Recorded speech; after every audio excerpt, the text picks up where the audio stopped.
National command and operation centre NCOC کے مطابق وطن عزیز میں کرونا کیسز میں 28% کمی آئی ہے۔ اموات اور کینسر میں ٹھہراؤ اچھی خبر ہے کیونکہ اس موذی مرض کے ہاتھوں پوری دنیا ہی بری طرح متاثر ہے اور پاکستان جیسے پسماندہ ملک کی نہ صرف اکانومی تباہ ہو گئی بلکہ بہت سے غریبوں کا روزگار ختم ہو گیا اور قوم کو روشنی کی کوئی کرن نظر نہیں آ رہی تھی کہ کب یہ آفت ٹلے گی اور اس کے اقتصادیات، سیاسیات اور سماجی معاملات پر کیا دورس اثرات مرتب ہوں گے۔ اب تک کے اعداد و شمار کے مطابق 5320 سے زائد افراد کووڈ-19 کا شکار ہو کر جان سے ہاتھ دھو بیٹھے۔ بعض ماہرین کا کہنا ہے کہ متاثرین اور جاں بحق ہونے والوں کی اصل تعداد کہیں زیادہ ہے، جیسا کہ وزیر اعلیٰ سندھ مراد علی شاہ نے کہا ہے کہ پنجاب میں کرونا ٹیسٹ کی شرح سندھ کے مقابلے میں انتہائی کم ہے۔ انہوں نے متنبع کیا کہ جلد بازی میں فتح کا اعلان کرنے سے معاملات خراب ہوں گے۔ اعداد و شمار کے مطابق 1,70,670 مریض صحت یاب ہو چکے ہیں، جبکہ 2,118 افراد کی حالت تشویشناک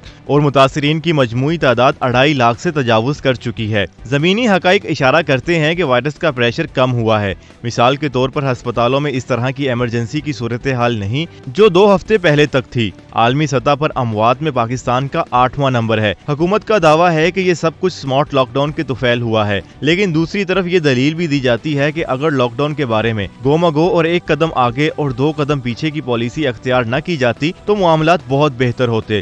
بدقسمتی سے جب تک کرونا وائرس کی ویکسین سامنے نہیں آتی یہ مرض لا علاج ہے اور احتیاطی تدابیر کے سوا اس کا کوئی مداوا نہیں۔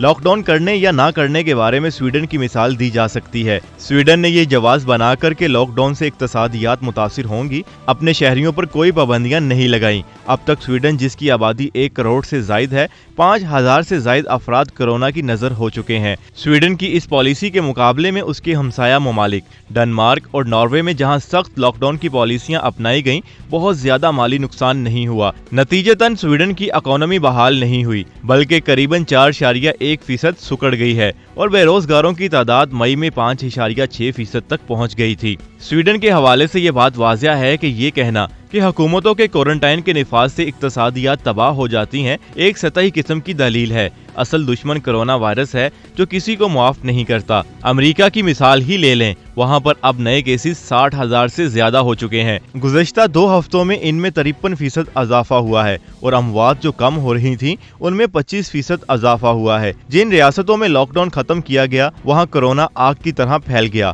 فلوریڈا جہاں لاک ڈاؤن نہیں کیا گیا تھا اتوار کو 15,300 نئے کیسز سامنے آئے۔ اس طرح اس ریاست میں امریکہ میں 12,274 کے کیسز کے ریکارڈ کو مات کر گیا۔ امریکہ میں اب تک 1,38,000 امریکی اس وبا کی نظر ہو چکے ہیں اور ان میں روز بروز اضافہ ہو رہا ہے۔ امریکہ اپنے وسائل، دولت، اقتصادیات اور فوجی طاقت کے لحاظ سے دنیا کی واحد سپر پاور ہے۔ اس کی یونیورسٹیاں ریسرچ کے لحاظ سے صف اول میں ہیں، لیکن ان تمام وسائل کے باوجود امریکہ اس وبا کا مقابلہ کرنے میں قطعاً ناکام رہا ہے۔ یہ صورتحال امریکی صدر ڈونلڈ ٹرمپ اور گورنروں کی نیم دروں اور نیم بروں پالیسیوں کی وجہ سے پیدا ہوئی۔ ٹرمپ نے حال ہی میں ماسک نہ پہننے کی اپنی ضد چھوڑی، لیکن اب امریکہ کا اقتصادی اور جانی نقصان اتنا ہو چکا اور مزید ہو رہا ہے کہ برسر اقتدار ریپبلکن پارٹی کو اپنی بقا کے لالے پڑ گئے ہیں اور اکثر سروے اس تلک حقیقت کی نشاندہی کرتے ہیں کہ 4 ماہ کے بعد ہونے والے امریکہ کے صدارتی انتخابات میں ٹرمپ کے ڈیموکریٹ حریف جو بائیڈن ان کو شکست دے دیں گے، لیکن امریکہ کو ایک سیماب یا اپنی ہی ہٹ میں چلنے والے لیڈر کی وجہ سے ناقابل تلافی نقصان پہنچ چکا ہے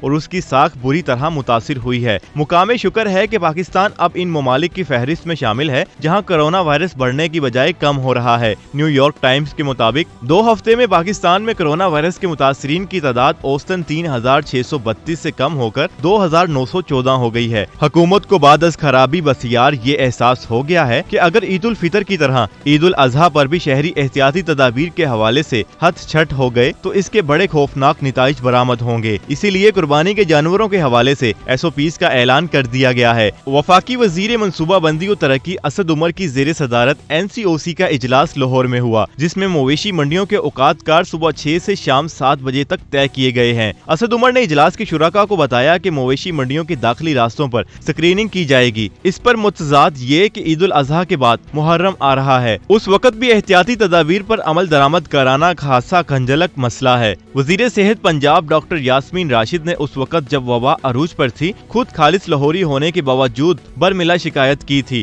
کہ لاہوری جاہل ہیں، اس لیے وہ احتیاطی تدابیر پر عمل نہیں کرتے۔ یاسمین راشد میڈیکل ڈاکٹر ہیں، انسانی نفسیات ان کا شعبہ نہیں۔ پاکستان کے لوگوں کو شرح خواندگی کے حوالے سے کم پڑھے لکھے قرار دیا جا سکتا ہے۔ یورپ، برطانیہ اور امریکہ جہاں بھی پابندیاں ہٹائی گئیں، لوگ دیوانہ وار باہر نکلے۔ یہ انسانی فطرت ہے۔ مہینوں گھروں میں محبوس رہنے والے لوگ کیوں نہ باہر کی ہوا کھائیں۔ اس ضمن میں انہیں یہ احساس دلانا ضروری ہے کہ غیر ضروری طور پر باہر نہ نکلیں۔ اگر نکلنا ہی پڑتا ہے تو احتیاطی تدابیر اختیار کریں، کیونکہ نہ صرف اس کی اپنی جان بلکہ دوسروں کی زندگیاں بھی خطرے میں پڑ سکتی ہیں۔ حکومت کو بھی یہ کریڈٹ جاتا ہے کہ انہوں نے وبا سے نمٹنے کے لیے ابتدائی غلطیوں کے باوجود جزوی لاک ڈاؤن کے ذریعے صورتحال کو بہتر کیا۔ تاہم جیسا کہ وزیر اعظم کا جلد بازی میں فتح کا اعلان معاملہ خراب کر دے گا۔ یہ وقت شادیانے بجانے کا نہیں بلکہ عمل کا ہے۔